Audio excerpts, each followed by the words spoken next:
If you are receiving this transmission, you are reclaiming the faith with Phil Baker on the Fourth Watch Radio Network.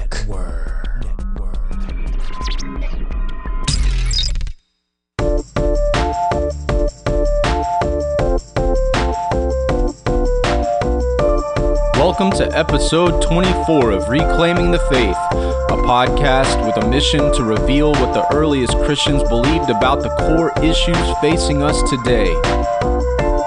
I'm your host, Phil Baker. Now let's dig into history.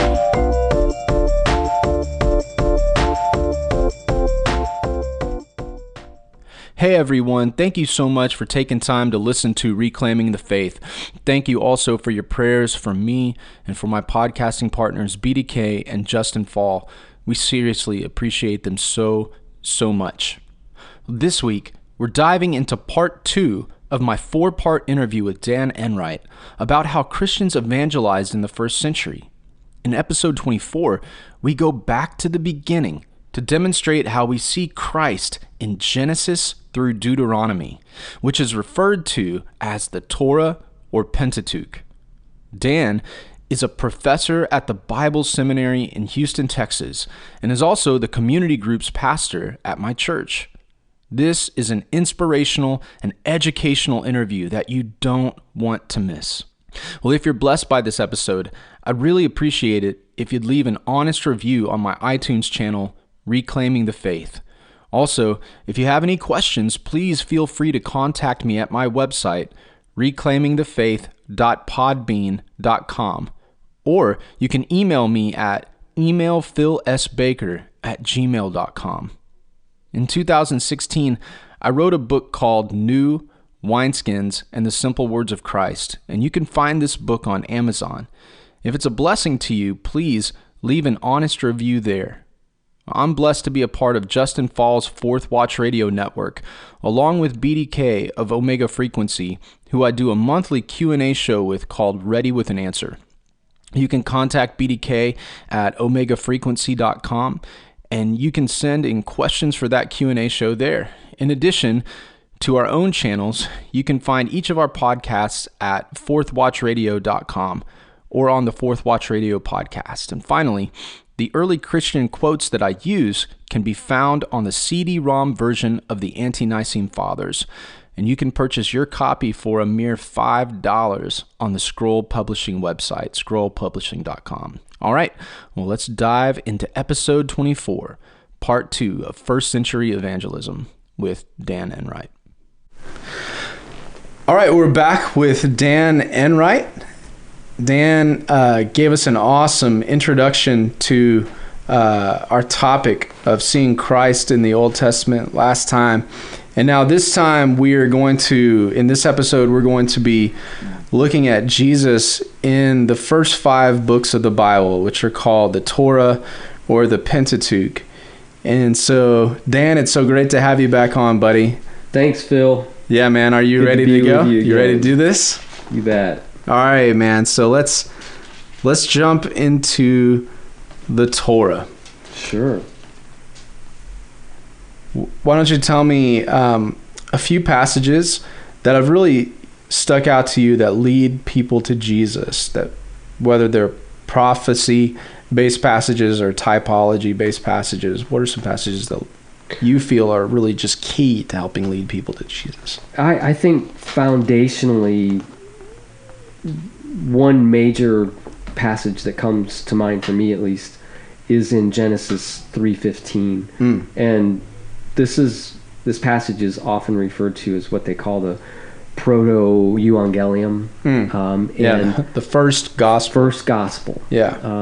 And it's the first time that that is mentioned in the entire Bible, both testaments, that there's going to be an individual who comes out of this mess that was, or comes after this mess that was created in the garden with the sin of Adam, and things are going to be set right.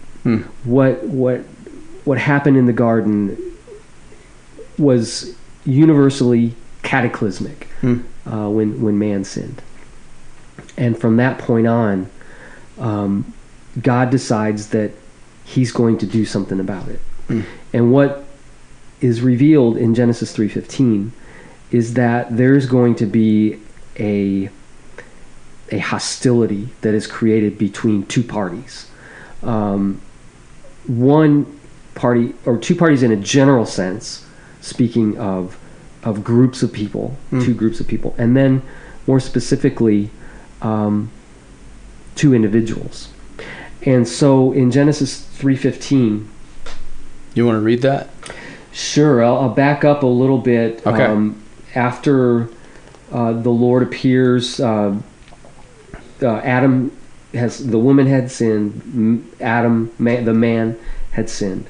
The Lord comes to the garden and finds that Adam and his wife are hiding. Of course, they had created fig leaves and covered themselves, and in essence hiding from each other at this point. So something had gone wrong drastically. There was an interruption, a massive interruption in the relationship between God and his creatures, the man and the woman. So, and we know that in the midst of all that, there was the serpent, right? That was involved in this and deceiving the woman. And so when God finally starts to bring everybody to account, he starts with the serpent. And he says to the serpent, "Because you have done this, cursed are you above all livestock and above all beasts of the field. On your belly you shall go, and dust you shall eat all the days of your life. I will put enmity between you and the woman, and between your offspring and her offspring. He shall bruise your head, and you shall bruise his heel." So right there is an indication of God's remedy to this situation that sin brought to creation. And it involves an individual ultimately.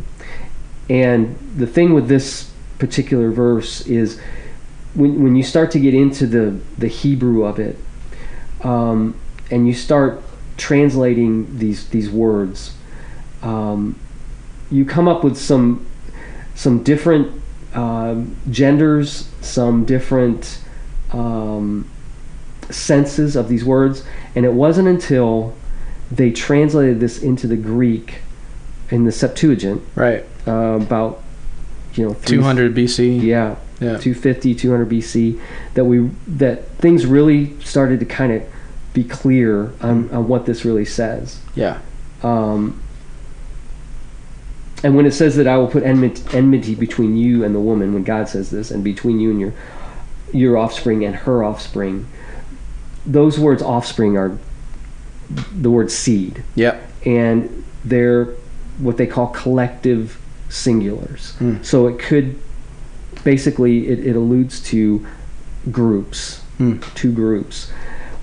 And the gender, and I'm sorry if I'm getting too technical. No, go ahead. But man. the gender of seed is it's neuter. Right. But when we look further on in the verse, so it's male and female, or male or female. Right. When it comes to a gender, right, or a number, when it in nouns, you have your masculine, you have your feminine, you have your neuter. Right. Well, offspring or seed is neuter. Like they. Yeah, exactly. Yep. So when you get down to the next two verses, he shall bruise your head and you shall bruise his heel. Those pronouns there are interesting because in the Greek language, what should follow are neuter genders in both of those pronouns. Right. What happened when the translators of the Hebrew into Greek that ended up being the Septuagint, when they did their work, they didn't follow that pattern. They broke all grammatical rules of Greek translation. Yeah. Because it's so many other times through the book of Genesis we have this dynamic where the pronoun stays neuter, Yeah. because it's attached to the antecedent, which is, up there, the offspring. Right. So the fact that they assigned masculine singular Yeah. to those pronouns, he, indicates that coming off of a collective singular, it's going to narrow down to actually an individual who's going to accomplish this. An individual male. A male. Yeah. Yes. And that's cool. Like, the Septuagint is basically the Bible that Jesus and the apostles read too. Mm-hmm. So it's the common people Bible. Right. Yeah. And so this is really interesting how they take time to clarify certain things where it was maybe a little bit ambiguous. They zero in on certain things for the reader. Yeah. For the common people, which is really good. It is. Yeah. And it's all by doing this, again, having this construction throughout the book of Genesis, they followed that pattern. Mm-hmm. Where if an antecedent is neuter, then the following pronoun that relates to that word behind it, they keep it in that same gender. Yeah. This, they broke the rules. It's the only place in the book of Genesis that this happens. And it's almost as if when they translated the Hebrew, they saw something messianic in this passage. Yeah. So it's, to me, that is foundational. This is the story in seed form, almost literally. Yeah. But this is God's decision to make things right after the fall of man, and it starts right there, and that's foundational. So from this point, this starts to build, and we start to see this person become more defined as we work through the law, through the prophets, and through the writings. Yeah. Oh man, my computer just dinged. I need to turn that off. So you see this offspring like being challenged a little bit in Genesis 6, Satan trying to maybe thwart this prophecy. Mm-hmm. Then you see like Genesis 12, God moving this offspring through Abraham. And then you see in one of his great descendants toward the end of Genesis in chapter 49, some promises being made from Israel, from Jacob, to his kids and to his grandkids. So you want to speak on that a little bit? Sure. Genesis 49 is another text in the Torah, specifically in the book of Genesis, that starts to clarify this individual that's being talked about in Genesis 3. And at this point, Jacob is blessing his sons. And when he comes to Judah, he says something really special about Judah. Judah would basically rise to a place of prominence among the tribes, and it essentially became the royal tribe. And when Jacob gives his blessing on Judah, he says, "The scepter shall not depart from Judah, nor the ruler's staff from between his feet, until tribute comes to him, and to him shall be the obedience of the peoples." So what we start to see is this kingly figure, this ruler, who seems to be put in a place of a universal type of rulership. And the scepter, we see these words like scepter, ruler, staff. It speaks of royalty. It's not just some guy. It's not just some guy. Yeah. It's a king.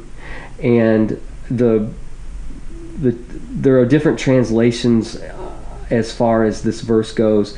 That one phrase, "until tribute comes to him."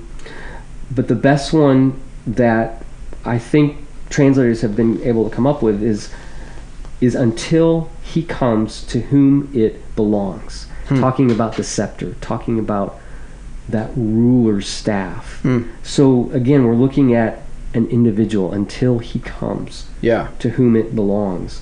So we have Judah set up in a place of prominence, and we see throughout the Tanakh moving forward that the kingly line, the rightful kingly line, came down the line of Judah. Yeah. That was the tribe of Judah. Right. And so what Jacob is blessing his son Judah with, and actually forthtelling, is that there's going to be one that comes from the tribe of Judah who will hold that scepter, who will hold that ruler's staff, and not only be worshipped and elevated by Israel, but the entire world. Yeah. And that'll be more developed when we get into the writings, into Psalms. Yeah. And also in the prophets, with like In the prophets. Micah. Micah. Yeah. Micah 5:2, right? That's right. Yeah. The king's going to come out of Bethlehem. Yeah. Yeah. Absolutely. Whose goings forth have been from everlasting. Yeah, from ancient times, right? Yeah. How's the Messiah going to also be from time immemorial, you know? Right. That's crazy. It is. Yeah, he's an eternal, and so John kind of picks up on that. In the beginning was the Word.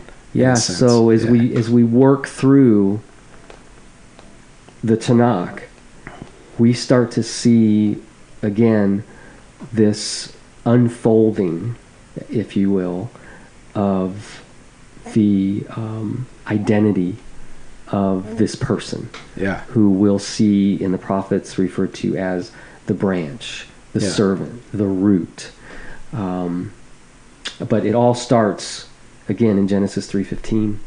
Works through one of this particular passage here, 49, Genesis 49:10, and then on into the New Testament. And it's cool though how God, even in the Tanakh, is not just reaching out to the Jews, but he's also reaching out to Gentiles in some ways. Like, he will speak through a witch, begrudgingly, like a warlock, basically. Yeah. You know, he'll prophesy through a warlock. That's crazy, but it just like shows God's heart to reach out even to his enemies. Mm-hmm. So I know you wanted to touch on that Numbers 24:17 passage, which is actually Balaam talking. Yes. Yeah. Balaam, of course, was called by Balak to curse Israel as they settled on the plains of Moab, getting ready to cross the Jordan into the land of promise. Balak became pretty intimidated, was fearful because of their numbers, the size of Israel. So he called in a professional prophet, so to speak. Yeah. A diviner. Yeah, the most famous one around. Yeah. Yeah. To come in and say, hey, I want you to curse Israel for me. And the Lord didn't allow it. And when we get to one of the oracles that Balaam has for Balak, let's see, this was the final oracle of Balaam. And this is how it goes, starting in Numbers 24, verse 15, the oracle of Balaam, son of Beor, the oracle of the man whose eye is open, the oracle of him who hears the words of God and knows the knowledge of the Most High, who sees the vision of the Almighty, falling down with his eyes uncovered. So he's got some clout. The Lord has put it on him. Yeah. And I'm going to tell you exactly what I see, what I hear. And here it is, verse 17, I see him, but not now. I behold him, but not near. A star shall come out of Jacob, and a scepter, there's that word again, scepter. It gives a sense of rulership. A scepter shall rise out of Israel. It shall crush the forehead of Moab and break down all the sons of Sheth.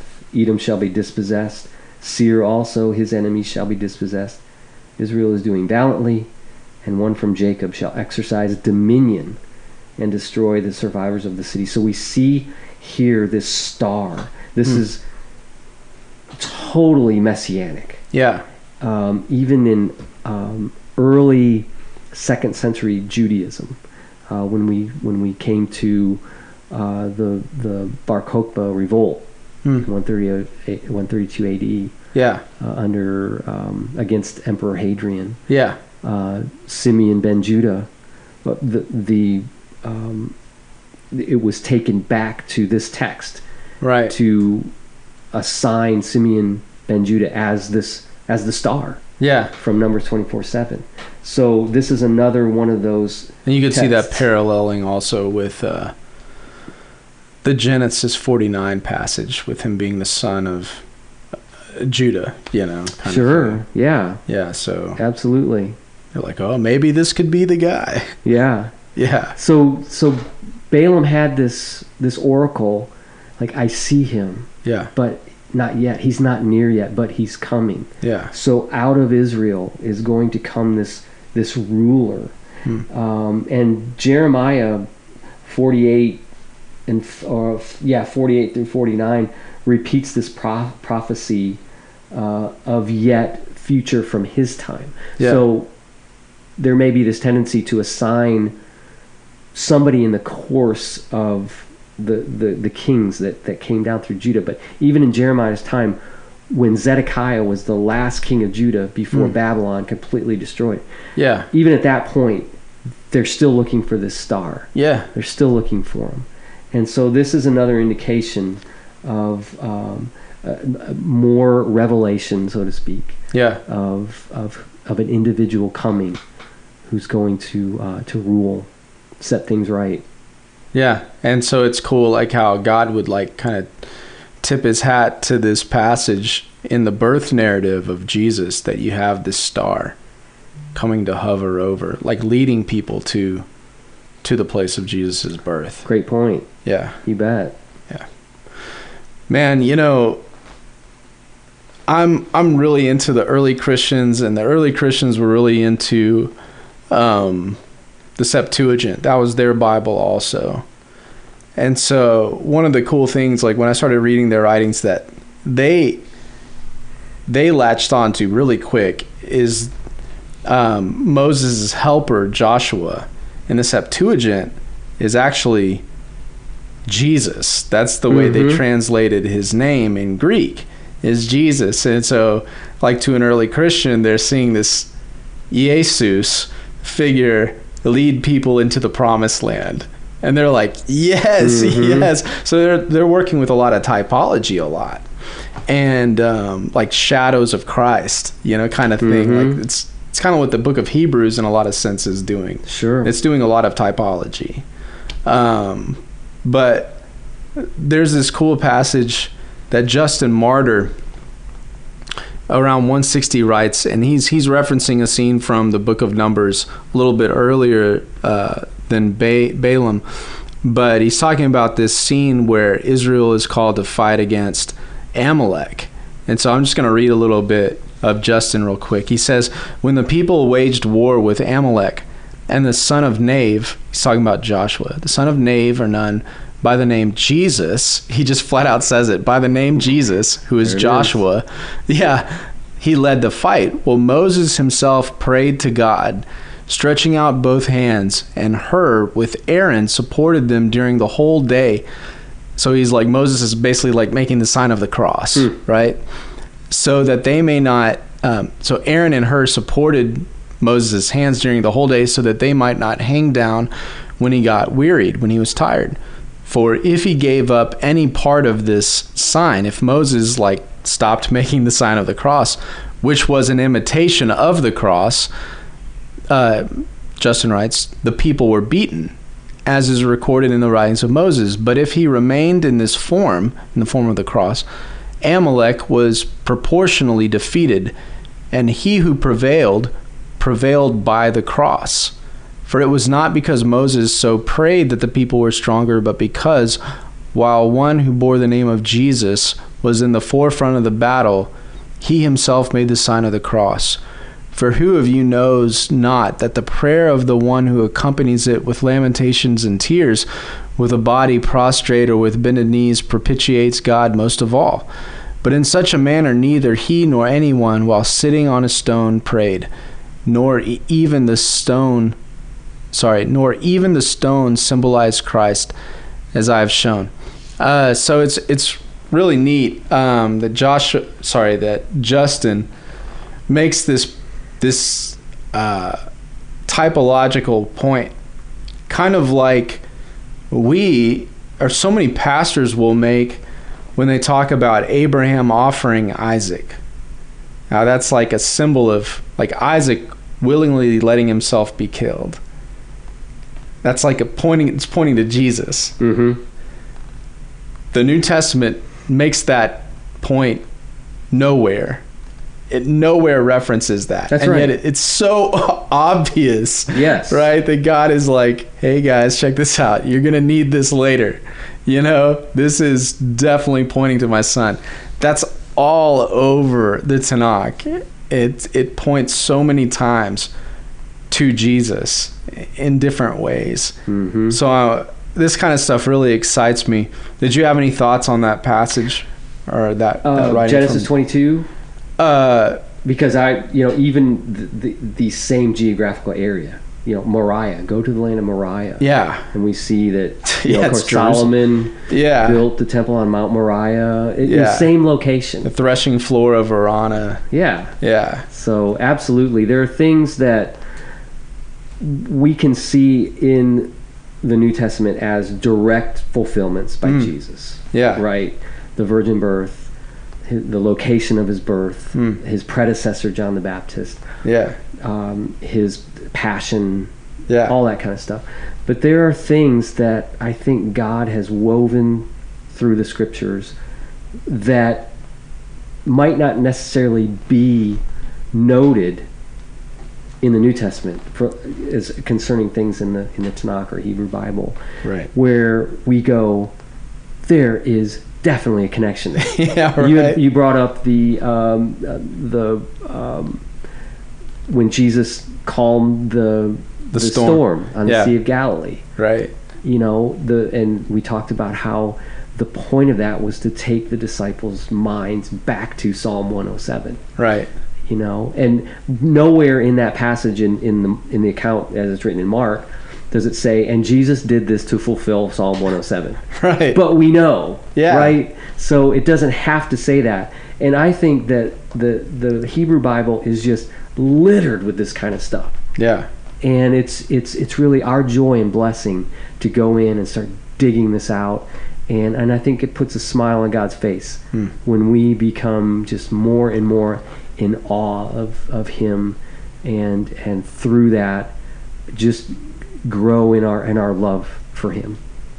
That Psalm 107 reference is such an awesome segue into our next section, where we're going to talk about how we see Jesus in the writings, and particularly like in the Psalms for our next section. So Dan, thanks so much for being with us. Yeah, man. Thank you, Phil. See you next time. Yeah.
not treading water, maybe I'm drowning.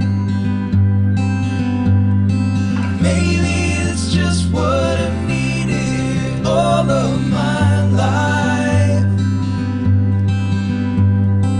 Maybe it's worse than I knew. It's beautiful if it brings me to you. I'm overwhelmed by rivers of hell. You'll help me rise.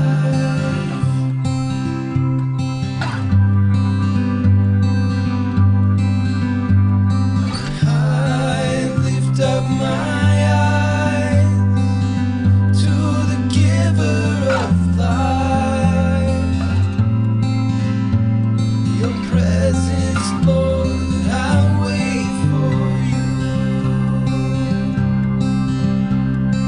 Maybe I'm not treading water.